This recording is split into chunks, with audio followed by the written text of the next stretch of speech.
So with the two, were you satisfied with the sentencing? Well, the sentencing was mandatory, so this is something that we had come to a decision last month, or in December. It's something that I talked with the district attorney over, something we had mulled about for quite some time. We wanted to wait till the dust settled after the November election, given the fact that the death penalty was on the ballot. After that, we weighed the pros and cons, spoke to the family members, informed them of the issues, and thought that at this point it was the best thing going forward to accept this particular negotiation, which was essentially set in stone before they walked into the courtroom today. If the death penalty was available, would have you sought that out?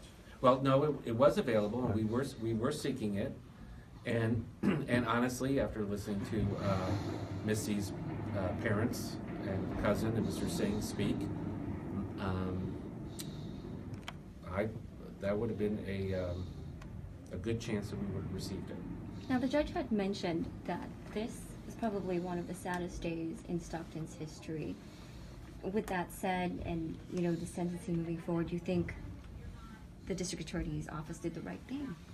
Oh, yes. I mean, one of the issues that we had to deal with was when you go forward with a complex litigation case, it doesn't end after the trial. It continues to go. And for example, I am still dealing with cases that I prosecuted 20 years ago. I just had a death penalty upheld. I got that death penalty in early 2000. Now it's finished with the California court system.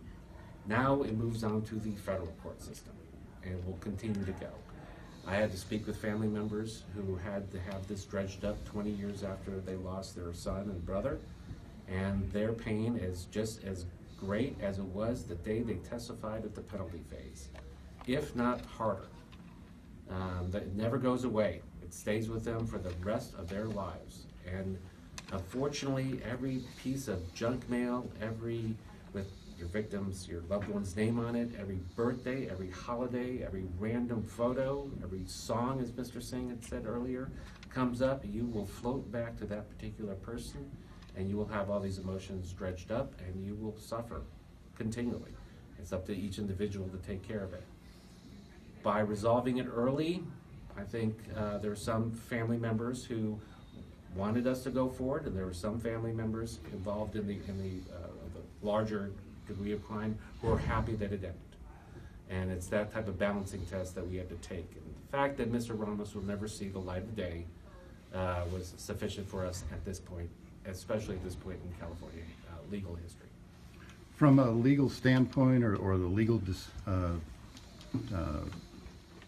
industry, is there anything more that's going to happen with this case?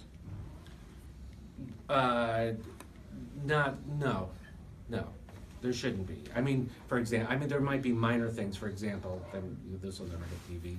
I brought up to the judge that he shouldn't do a probation parole revocation fine.